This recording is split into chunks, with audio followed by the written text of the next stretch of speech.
আল্লাহ রসুল সাল্লাল্লাহু আলাইহি সাল্লাম বলেন যে কুল্লু বিদআতিন দলালাহ, যে বিদআত হচ্ছে গুমরাহি, প্রতিটা বিদআত গুমরাহ করে।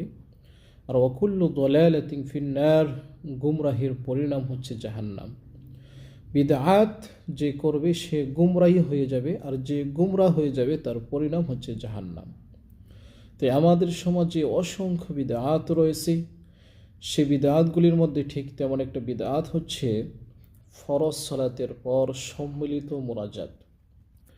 আমাদের দেশের প্রায় অধিকাংশ মসজিদগুলিতে, বিশেষ করে আমাদের হানাফি ভাইদের মসজিদগুলিতে ফরজ সালাত শেষ করেই রব্বানা যালামনা আনফুসানা ওয়া ইল্লাম তাগফির লানা ওয়া তারহামনা লানাকুনান্না মিনাল খাসিরিন, আল্লাহর কাছে দোয়া করা ভালো, কিন্তু সেই দোয়াটা যদি আল্লাহ রসুল সাল্লাল্লাহু আলাইহি ওয়াসাল্লামের মোতাবেক না হয় তাহলে সেটাই